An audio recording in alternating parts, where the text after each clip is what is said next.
Yay. Amos, whereabouts are you? Wow. As soon as we started broadcasting, you just went. Yeah. But to answer your question, I'm in Alaska. You're in Alaska. Oh, wow. Cool. Okay. Well, So let me just. I'm just going to get. What's the temperature? Yeah. I just get excited when people are in cold places like me. It's 51 Fahrenheit today. I'm sure that's like 13 Celsius, something like that. Yeah, that's kind of the same thing. Who's farther north? I don't know. That might be a post-show discussion. We might have to. Yeah. Where we're at.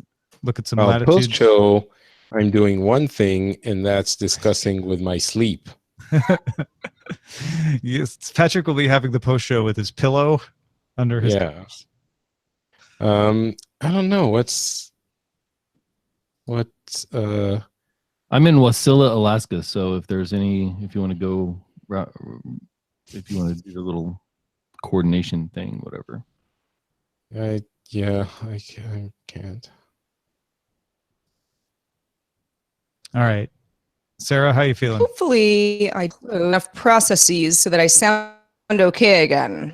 I think it's just your internet. Yeah, you froze right back up again. I could restart Chrome. Yeah, try it. Let's try it. Can't hurt. Yep.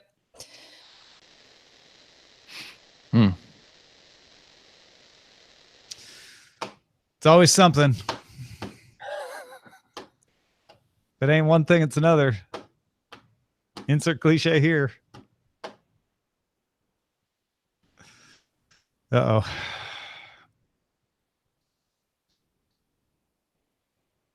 I'm glad we went live. Oh, what's happening? What? I don't know. I feel like Amos just froze. Oh. And Sarah disappeared. Sarah was restarting Chrome, so that was a known bug. That was a known issue. Oh, Amos there you go. Were you just sitting very still? No, I was actually just about to hit the freak out button. Like, oh, now Sarah drops out and my internet dies out. That's all good. right. Sarah's I'm back. Yay. Hey, let me start hijack again. Okay. Application audio. Yep. And include audio input. Yes.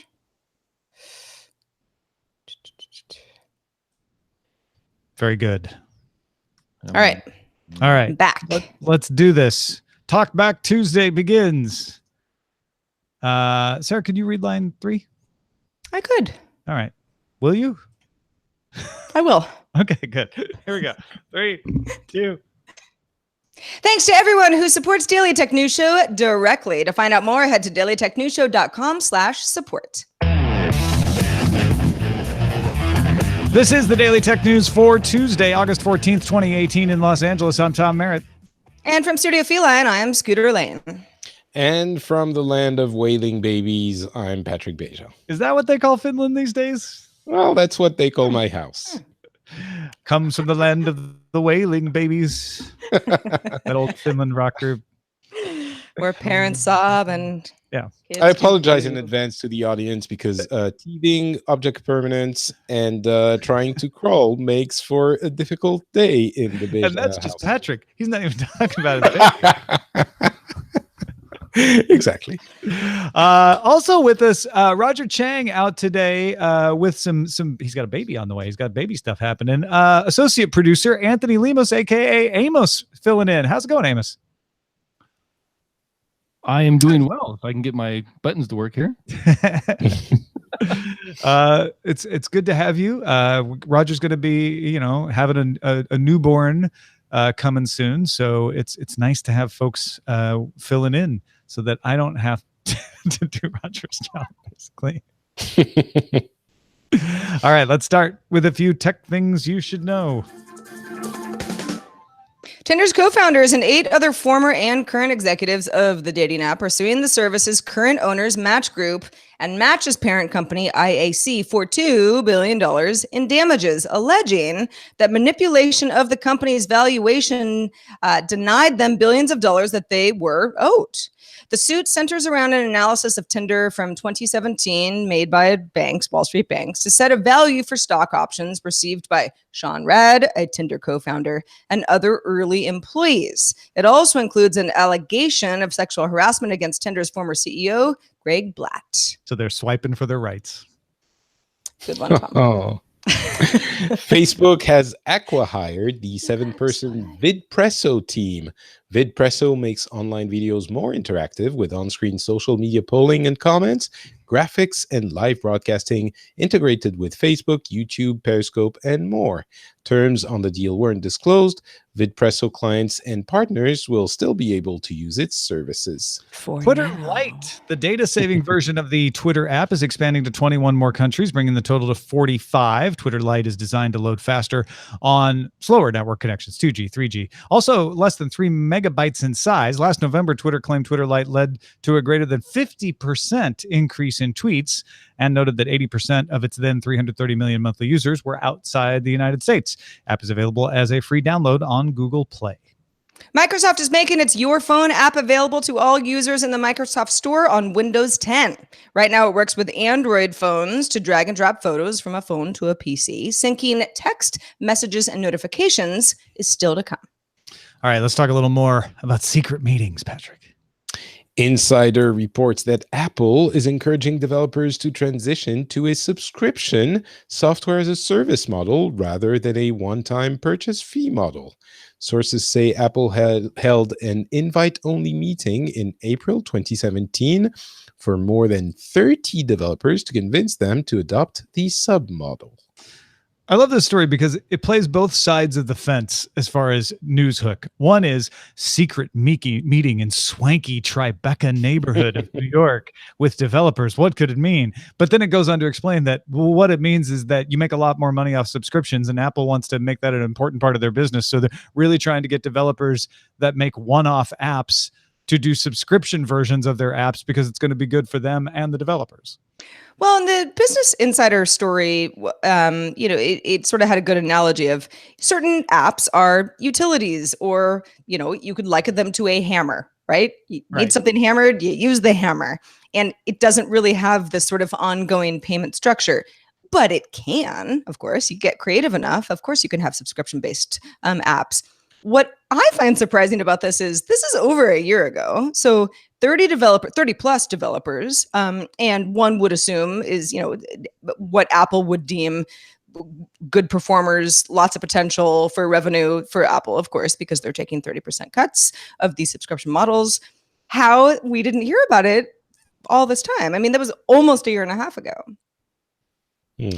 It's also, it can combat the idea that you're going to make an app, you sell it, and then you make version 2 or version 3, and that might also have to do with it. Right. In Apple's mind, it's the new model. The new model is subscription as a service, right? Or software as a service, sorry, where you just say, you install Windows once and you'll always have the most up-to-date version. You'll always have the most up-to-date version of Office, and Apple's trying to encourage developers to do that. The New York Times' Stacey Crowley has an article about banks using data on how you use their services as a way to stop automated attacks and detect fraud. Among the behavioral biometrics that can be analyzed are mouse movements, scrolling speed, the angle you hold your phone, the finger you use to swipe and tap, and how much pressure you apply to the way you type. Few companies disclose how and when the movements are tracked. Some people worry, though, that private information like medical conditions could be detected via these methods. There are no regulations currently governing how it's used. Yeah, I think it was a Scottish bank was one of the only ones who even talked publicly about it. And that's the mistake. Don't do what Google and Facebook did, banking. Be transparent. Talk about what you're doing, how you're collecting it, how you're storing it, and what you're doing with it. This is a fantastic idea.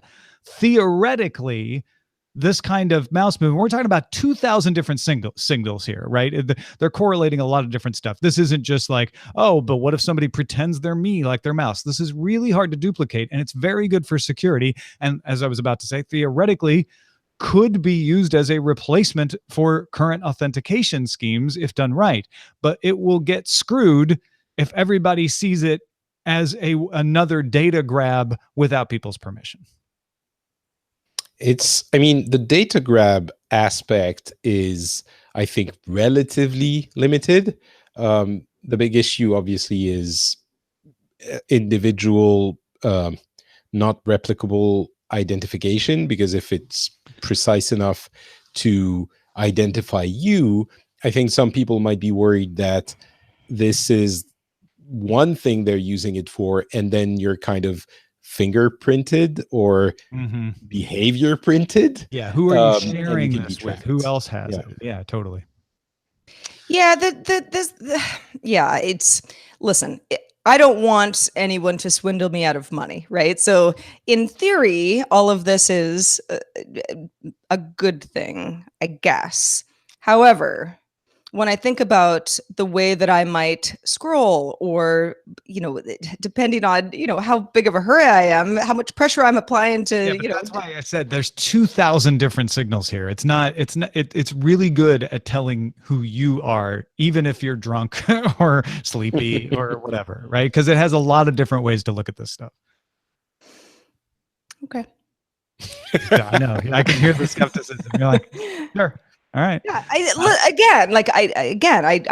If my bank is like, something seems to be off here, Sarah Lane, it doesn't seem like it's you that just logged in and, made a bunch of transactions or, clicked on stuff. I do want to know about that. I am very wary of anybody tracking my mouse movements, particularly if that doesn't lead to a click, Yeah, but mouse, that's just one of the things. It's the way you type, the rhythm that you type. It's so many things that are already shared with your browser all the time. And that's why I say transparency is key. Let people know this is all stuff we're already getting, and here's what we're doing with it. What they're doing with it is the key. Don't be giving it to third parties without permission. Don't be using it for anything except authentication. Lock it down, make it auditable. And this is actually a really good thing. Hey, just last thing. Who else do you think is doing it? Amazon, Google, lots of people could be doing it. I don't know that. Obviously, that's going to be, like, oh, I bet they all are doing it. I would doubt they're doing it, but I would be surprised if they're not at least exploring it. Well, I'm sure they're exploring it, but I would worry more about third-party sites that are less in the public eye doing this sort of thing. Tom, learn from Insider. Do the buzzy alarming thing. Behavioral tracking is the next big issue for private data.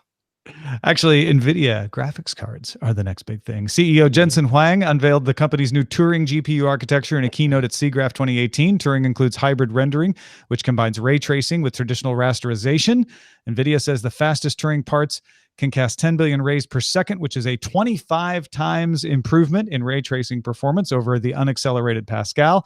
Turing architecture also carries over the Tensor cores from Volta and supports a wide range of precisions like int8 and int4 precisions. NVIDIA announced that the upcoming Quadro RTX 8000, RTX 6000, and RTX 5000 versions will ship in Q4.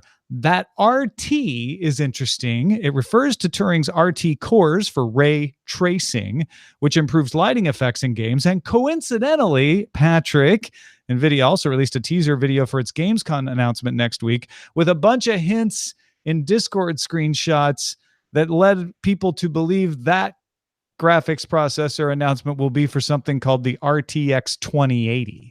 And that's really interesting because the current line of consumer grade GPUs are GTX 10 something, and they usually announce the higher version, the higher end version of their new lines with the XX80 model. So they could be either doing GTX 2080 or maybe that RTX thing to put forward the RT cores.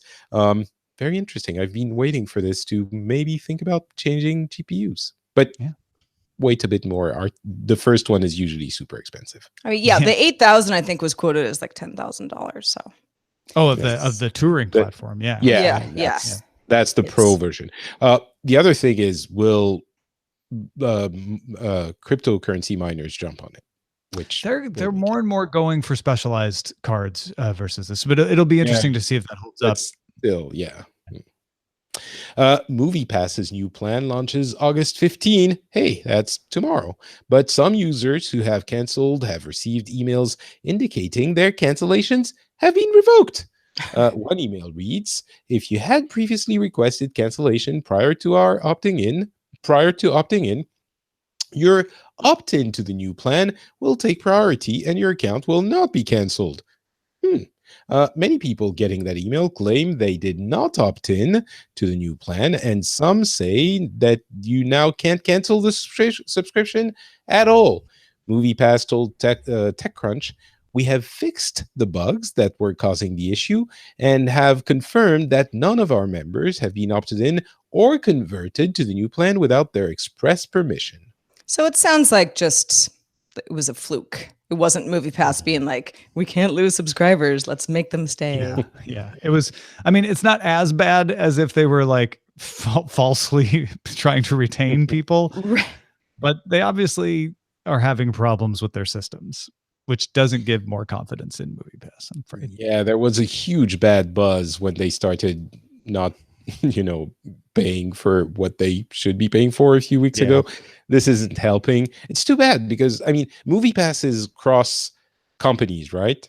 It's not just one multiplex company that you can go to. MoviePass works through credit cards, so it can be used at multiple chains. It's not partnered with a specific chain, correct? Right, chains, yeah. Because in France, we've had something similar, but we have two major movie chains, and each one has their service, and it works super well. Yeah, and we have that here too. AMC has their A-list, and Cinemark has their program too. So I think MoviePass's days may be over. NASA and Freelancer.com have chosen early winners for the Astrobee Challenge series, meant to crowdsource a robot arm for that cute Astrobee robot that'll be helping out on the International Space Station. South African grad student Nino Wonderlin produced an attachment mechanism. Filipino conceptual engineer Murdal Menzano made a smart attachment system, and Indian software engineer Amit Biswas developed a simple deployment mechanism. There are 9 more contests in the challenge before it wraps up in September, and Astrobee is scheduled to reach the International Space Station sometime next year. Cute robots, come on, you guys, get excited. No, I mean, I'm thrilled. I can tell. Well, it's always good to have cute robots on space stations as opposed to not cute robots who end up trying to wipe out humanity. So yeah, cute robots with useful arms developed by young, brilliant minds. I like it. But I mean, hey, if I was living on a space station for any extended period of time or in space at all, which I'd never planned to do, but who even knows, I would want the robot to be as cute as possible. I also like the fact that they went international for this. I mean, the NASA went to multiple countries for a thing that's going to be used on the ISS. I think that's pretty cool. Yeah. There is no I. Well, no, there is an I, but it stands for international.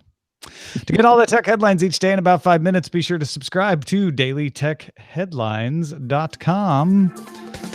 It's Talkback Tuesday. Yay! I bet you didn't know that. Hey, we just made it up. Yeah, we did, because we got so many good emails from people yesterday, and Sarah and I were looking at them like, we can't not read a bunch of these, right? Yeah, I mean, listen, we get great emails every day, but there are certain days, like this morning, where there's such a plethora, they deserve their own segment. Let's start not quite near you, Patrick, but closer than we are. Chris from Trondheim, Norway. 34 degrees Celsius, warm south of Spain. I don't know what Chris meant by this. I think what he meant was it's unseasonably warm in Norway right now. It's almost Spain-like in Norway. Yes. All right, fine. I'll take that. Chris chimed in on how buyers using realtors is very rare in Norway. We were talking about realtors on yesterday's show. When browsing for a new house, you use the newspaper, online ads, and such in Norway. It's always the seller's realtor that handles the paperwork together with you and your bank. Of course, the whole buying situation is also different from other countries, I have found out. Here, there is almost always an auction where bids go back and forth, and the seller must accept the highest bid. And most showings are open houses. Private showings are rare. Yeah. I mean, the idea that the realtor would only be on the seller's side mean, I guess that's, if you're going to have one, that's probably the more important place to have it. Sure. But yeah, it's interesting to hear, especially from, not only the Norwegians, but places across the world who are like, you guys are all weird about Redfin direct selling to, people who want to buy homes. It doesn't work the way it works in the US and a lot of other places. I'm surprised by the auction system where the buyer has to accept the highest bid. I wonder if that's to, make it so the buyer can't choose, but I don't know. It's to prevent any kind of prejudice creeping in. Exactly. Yeah. Favoritism. But I mean, you would need to be really prejudiced to take less money from someone. A Frenchman, forget it. I'll take less money. Yeah. Well, and like highest bid and best bid are not necessarily the same thing, depending on who's selling the house. That's right? true, yeah. Well, that's the thing. You can say, I won't pay you as much, but I'll let you stay in it for free for 2 months while you move out. Or I won't have an inspection contingency. So whatever condition it's in, I'll take it. There's other things you can do like that. Got another email from Angel in Puerto Rico. This is concerning the story we talked about with Lamar Wilson yesterday on the HB all-in-one printer that was able to basically get malicious code added to it via fax. Angel says, I've got some thoughts on faxes and HIPAA, which we mentioned yesterday. If you're not familiar, that's the Health Insurance Portability and Accountability Act of 1996 in the US. Health insurance stuff. Angel's company provides electronic health record or EHR software for medical offices, and most of the offices are now using fax services that run in the cloud and are integrated directly into the EHR software. That way, the documents are included directly into the patient's record, and you only need a scanner for outgoing faxes. Angel says, that said, the Center for Medicare and Medicaid Services has announced an initiative to eliminate legacy technology, and that includes faxes. He links us to something we'll put in our show notes. Angel says it's part of ensuring data portability, which was the main intent of HIPAA in the first place, and eliminate legacy technology. So faxes may be going the way of the dodo sooner than later. Wait, they're going to die out from hunting? Well, I think, MoviePass, the dodo, they may not be around much longer. What you're saying is the faxes are going to go the way of MoviePass. Oh, MoviePass isn't dead yet. No, not yet. And yeah, anyway, enough with MoviePass. It's so easy to make fun of these pieces of technology.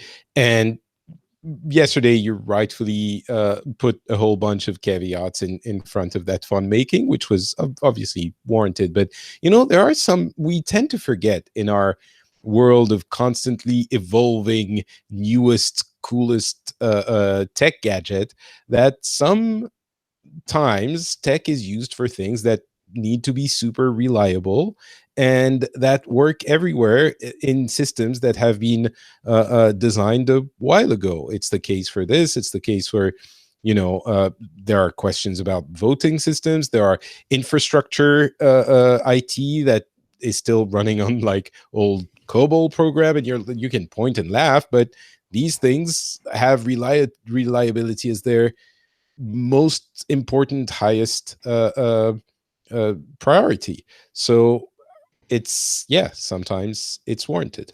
Yeah. Anthony Colangelo has a call-in follow-up on the Space Force discussion from last week with a missing piece that wasn't touched on: leadership. Hey, this is Anthony Colangelo from the Main Engine Cutoff podcast. I really liked Justin's discussion of the budgetary concerns of Space Force, but one thing he missed was the leadership concerns as well.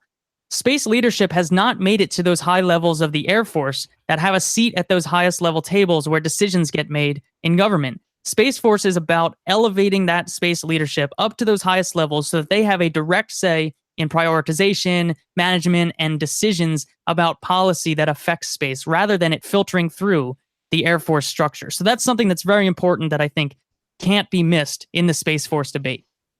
No, that's a really good point. I mean, this is oversimplifying it, obviously, but the Joint Chiefs of Staff are the heads of the major branches of the military. And if Space Force was a branch, they'd have a seat at that table, right? Got another email from Andy in Sydney, and this is about Google's location tracking discussion that we had yesterday, and the fact that it's sometimes kind of hard to find, depending on who you are. Andy says, here's an issue, though, that relates to the overall Android experience. You can't use the Google Assistant at all if you turn this off. You can't even complete the setup until you turn those settings back on. Why is this necessary if I just want to set a timer or maybe ask for the weather? Also, you can't use a Google Home speaker with those privacy settings off. It won't let you complete the setup, period. I ended up creating a throwaway Google account just to use the Google Home that I got free with my Pixel.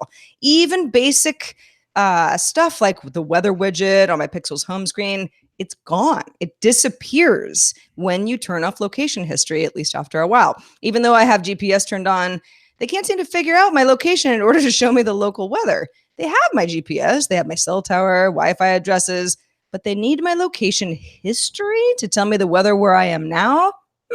I'm generally a big Google and Android fan, but this seems like too much. And much of the time, it's new. My Google Home and Google Assistant used to work about a year ago without requiring access to my web activity and location history.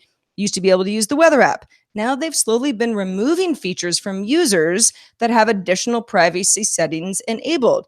Maybe they figure they make less revenue from me. So is that how they're justifying taking away these features? I don't know, but this feels wrong. Something seems like a blatant way of bullying your customers into handing over data that they wouldn't otherwise.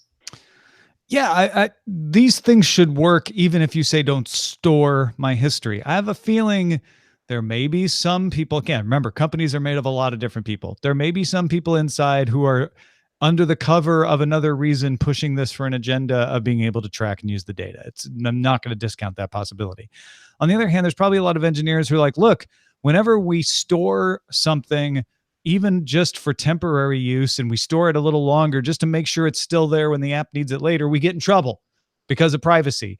So we're making it a hard stop. You either let us store it for what we need to do with it, or we don't store it at all and you don't get to use that service. That's an engineering approach to a solution that doesn't appreciate the nuance of the privacy situation. And this is what we're all working through is, up until a few years ago, it was anything goes. It didn't really matter what you stored or where. Nobody cared as long as the stuff worked.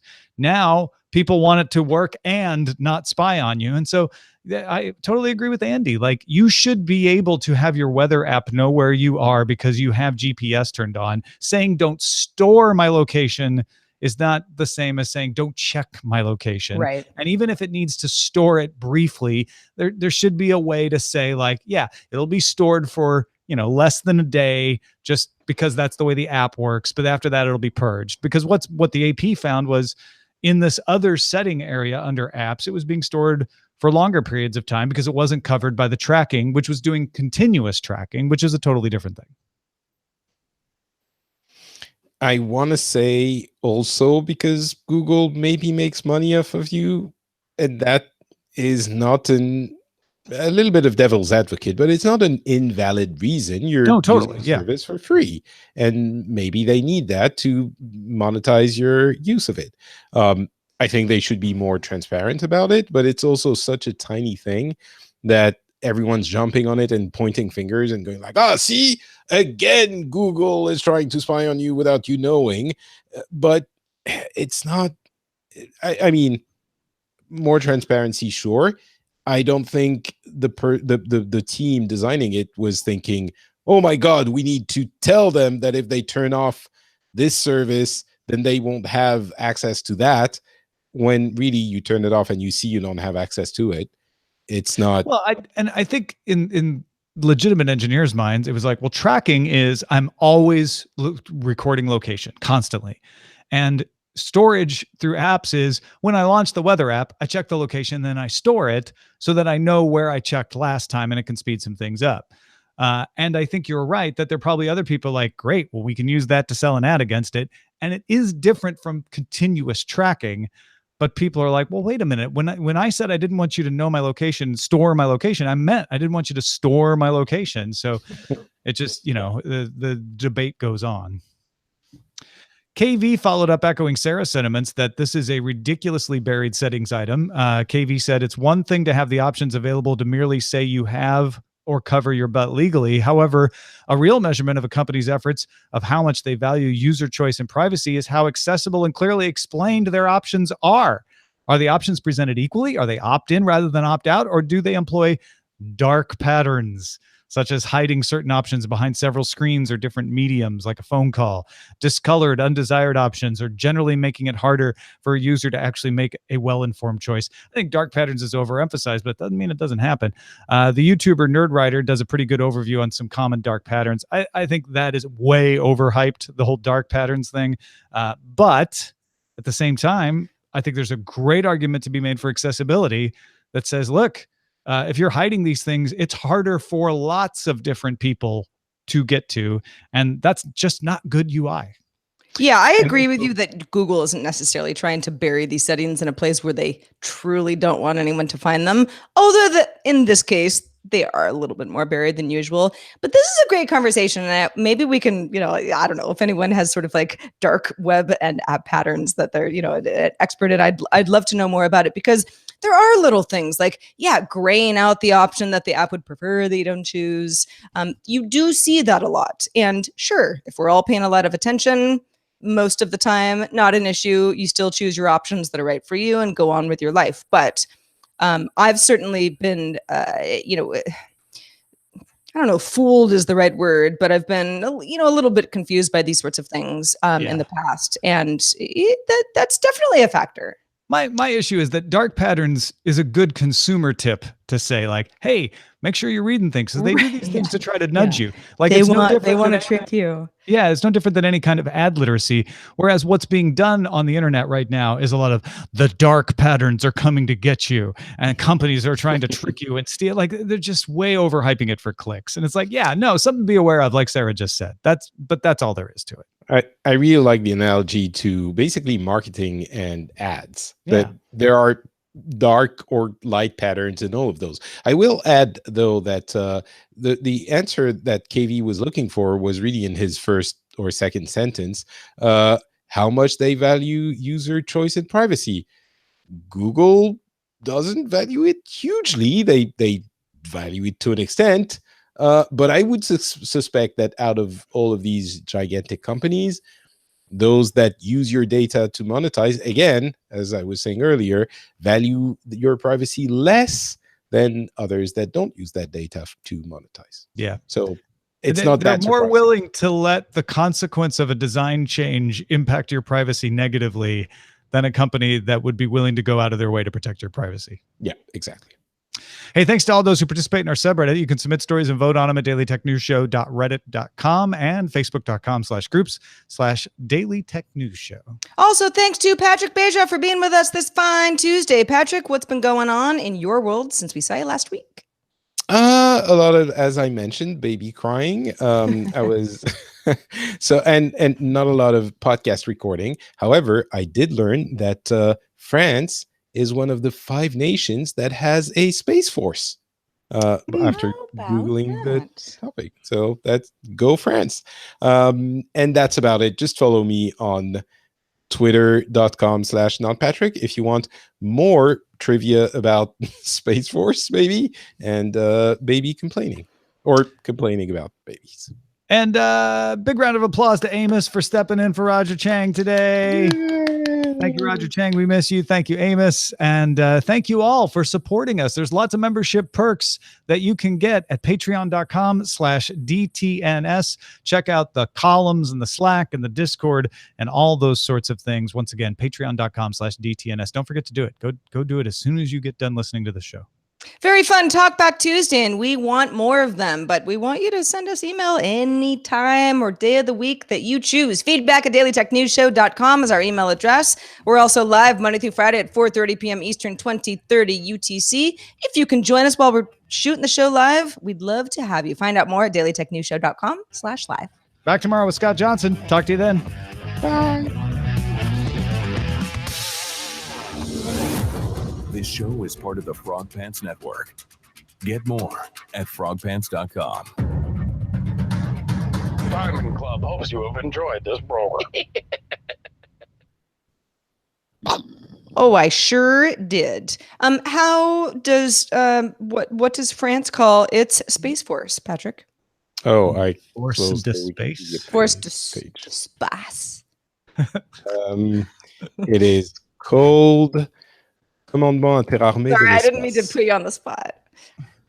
Commandement interarmé de l'espace, which is space inter armies or cross, Navy, Air Force. Oh, I see. I Like mean, interdisciplinary. Sounds yeah, so much better. command. Why can't ours be called that? It could. You could petition. Why isn't ours called that? Mhm.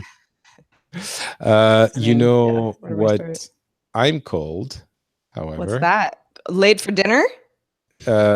It's midnight, so late for Way going. late for dinner then. Yeah.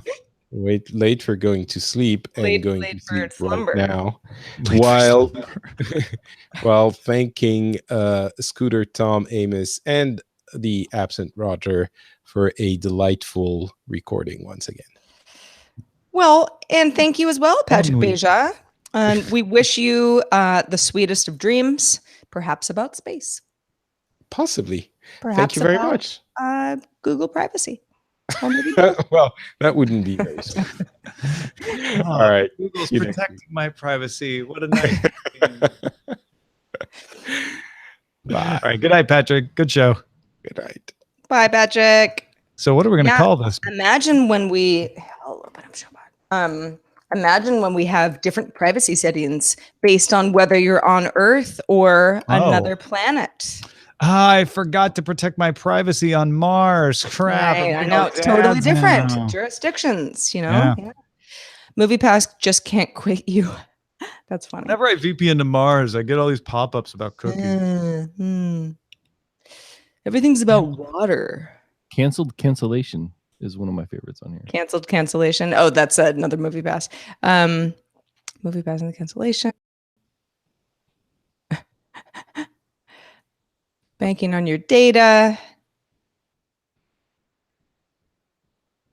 The only reason I wouldn't go with MoviePass is just because we've had a couple MoviePass titles recently. And I know that we're continuing to report on the story, but I don't know. Yeah. Sassy Apple apps. I kind of like that. Ooh, That's Yeah. kind of fun. I didn't see that. Sassy Apple apps.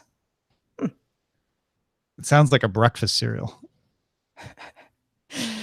What's Mom, up? can I have another bowl of Sassy Jacks. Apple apps? Did anybody here like Apple Jacks? Because I always thought Apple I Jacks was like the did. worst. No, I love Did? Apple Jacks. Really? Really? Yeah, I did. Yep. I mean, I'm glad you Apple did. Jacks were one of the few non-chocolate based cereals that I actually liked.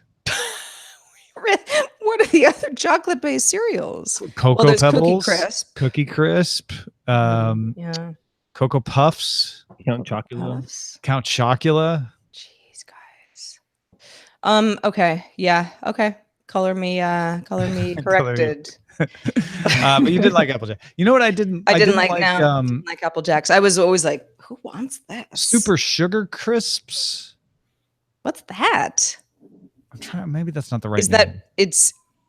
I mean, that's not related to Cookie Crisp because that was literally No. There were these were like puffed barley Mm. with sugary coatings. Sugar Smacks. Sugar Smacks. Thank you.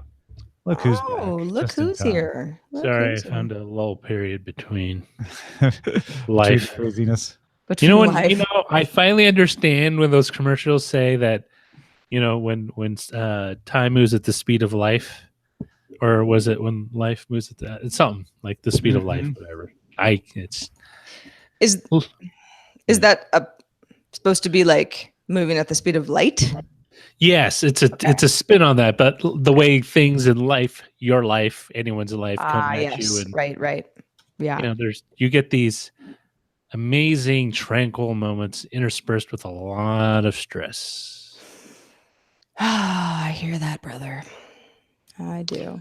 Sassy Apple apps. Sassy. Man out of a mouse. So I have You know what? What was the one? I wasn't allowed to eat sugary cereal, but once I got to a certain age, my parents just were like, "We give up. Eat what you want." And what was the one that I loved so much? Kicks, Honeygrams. Honeygrams. honeycombs, or honeygrams. Honey. Two different ones. There were honeygrams and honeycombs. Honeygram, were the one that flat. was the flat and square shaped. Yeah, and well, they were kind of bent, like a curvature of space time kind of bent. But yeah. Yeah. No, I And you love had to those. eat them really quick before they got Golden soggy. grams. Golden Golden grams. grams. Golden grams. That's what it was. That's what they were called. Loved golden grams. They were great, except that I noticed So they got good. even sweeter with time. Oh, really? Like I think they added more sugar or something. sure Like it I don't wasn't remember it tasting that crazy sweet. You know, I think I read this. I could be wrong about this, but I think I read that your perception of sweetness, your tolerance for sweetness, goes down as you get older. Maybe. I think that's true. I mean, to the point that I don't even, if someone's like, hey, want a piece of my chocolate bar? I'm like, no. Because I noticed that golden grams got smaller as I got older too. Maybe you just got bigger. Exactly. No, it's noticeable in the way that I noticed the current contemporary Kit Kat bar is like softer, more melty chocolate than the old. I think it's just hotter than it used to be. Nah, I think they moved to like pressed cocoa or some other Maybe. thing to. Well, the Kit Kat in the U.S. is trash. Like, Yeah, no. Well, compared to every someone other in the Kit Kat chat bar. room said the UK Kit Kat went that way too because oh, did it? That's too like bad. whatever Hershey's or not Hershey's, Mhm. but was that Kraft or First time whatever? I it's had a called. Kit Yeah, Kat I in mean- Vancouver, I was stunned. I was like, "Oh my gosh, so good!" I thought I liked Kit Kats until now. Now I love Kit Kats. That's Oh, how I I know. love We're making Sarah gag because she doesn't like Kit Kats. I don't like Kit Kats. I used don't. to stir Kit Now- Kats into my Apple Jacks. Mm. Right. Oh, I loved you Apple keep your Jacks. golden grams. See, so did Tom. Tom loved Apple Apple Jacks Jack, because I was yeah. like, what kid wanted Apple Jacks? I wouldn't say I Yuck. loved. I liked Apple Jacks. I was like, Yeah. "Oh, Apple Jacks, that's cool. I like Apple Jacks." I would prefer Cocoa Pebbles or Golden Grams. I love Golden Grams. What about remember? See if you remember this jingle. Honey bunches of oats. Oh, I That's hate why it. they call it My the dad best of used the to buy bunch. that. What was the name of that cereal? Honey bunches of oats. I know. Oh, I'm like, actually, it's My dad got it because It was buried in Grant's tomb. I liked honey bunches of oats. Oh, they were really good. In the same way I liked golden grams, where it's like it seemed like maybe there was some health benefits, but it was just sugar. You No, like that was Frosted Flakes. Frosted Flakes seemed like Special K, but then someone like got it creative and added. Oh, I sugar. liked Frosted Flakes. Yeah. I liked Raisin Bran. I still do. Really? Huh. Yeah. Yeah. I big learned fan of to Raisin like Bran. raisin. I like it now, but I didn't like it as a kid. So this is this goes with the whole age thing that Tom was just alluding to. When I was a kid, I was always upset at Raisin Bran for not having enough raisins. And now that they Oh. put so much more raisins in it, as an It's too adult, many? I find it too many. Like add Mm. more bran. And Right, and the right, Raisin Bran right. people are like, "You're never happy. Nothing's ever good enough for No. you." But I tell you what I do. I buy a box of Raisin Bran and I buy a box of the supermarket, like just cornflakes or bran cereal, and I mix it. There is some, Whole Foods doesn't have Raisin Bran, the actual cereal, but it has, the sort of hippie knockoffs. Yeah, And there's a like bran cereal Arrowhead with raisin. And and I don't know. I mean, the concept of bran cereal with raisins, I really like it. Add a few blueberries. It's a good time. And that's where you get your sugar from the raisins. That used to annoy the heck out of me as a kid. It's like, why do they show blueberries in this cereal when there are no There are blueberries in the right. box? I know. Because it makes it look so pretty. Never really liked strawberries in cereal. That always was a little odd to me, but blueberries very much. I Or like bananas. blueberries and banana. Yeah, Slices same. of banana. I'm cool with strawberries, but blueberry and banana preferable still. Because the nice thing about blueberries is they're not very sweet as a fruit. Right. They taste great and make nice colors, but you can kind of add it to something that's I have already blueberries. sweet and it doesn't go nuts. I have blueberries every morning. Every morning. Yeah. I used to get a cereal called Blueberry Morning. They stopped making it. I have my own homemade muesli, remember and it. I put in chocolate chips, blueberries, kefir, and some bananas. So Sutherland. Huh. The chocolate chip part is interesting. So the chocolate chip part started for Eileen because Okay. she has a different breakfast that I make for her. It's like granola with dark chocolate and almonds, Uh-huh. and then yogurt and chocolate chips. The chocolate chips thing goes back to when we were both having the same thing, and she didn't like it very much. So I put chocolate chips in to make it nicer. And then I'm like, well, I'll put some in mine too. And then we totally changed what's actually in the bowl. But I'm like, well, she still got chocolate chips. Might as well put them in. So I like them. Yeah. I mean, I'm sure it's good. It's just, it's an interesting ingredient compared to it's all the not other a stuff. healthy addition. Yeah. Well, when I have worked at startup offices over the years, and depending on the office or a television station or whatever, where they stock certain food for free for employees, I've gotten very good at figuring out how to like DIY several things that are free to make a meal. And one of the ones, I won't say what startup it was, but they had kind bars, lots of kind bars, and they also had instant oatmeal. Well, the oatmeal itself, I never liked any of the flavored ones. I only want the plain one. But then you crumble the kind bar into the oatmeal and let it sit there for a minute, because really the kind bars, yes, there's chocolate, dark chocolate, and cranberries and all sorts of stuff depending on the type. And you leave it for a few minutes, and then you add a little salt. Salt. Yeah, because it kind of like takes a little pressure off of the fact that you've just melted a bunch of chocolate into oatmeal. It's really good. Wait, is this a s'more? Wait, it's not a s'more because there's no marshmallow. Well, it's oatmeal with a melted kind bar in it. It just sounds like you're trying to make your own power bar. Well, what I'm trying to do is eat for free, but also get as much nutrition as possible in a single setting. Because the oatmeal itself is like, it'll fill you up kind of, but like there's not much to it. But when you do the two at the same time, you're really in business. Oh, and a little cinnamon on the top. Cinnamon is the key. I tell you what, I'll take like if I have any leftover meat like steak or sausage or something, I'll dice it and I'll throw it in with plain oatmeal. I'll just eat it. Because oatmeal, it's so like neutral tasting. There's really no taste. It's like wallpaper paste. Sure. You eat that with a protein, and generally I'm set. Well, that's how I feel about cottage cheese. I would eat a diced up sausage in a bowl of cottage cheese.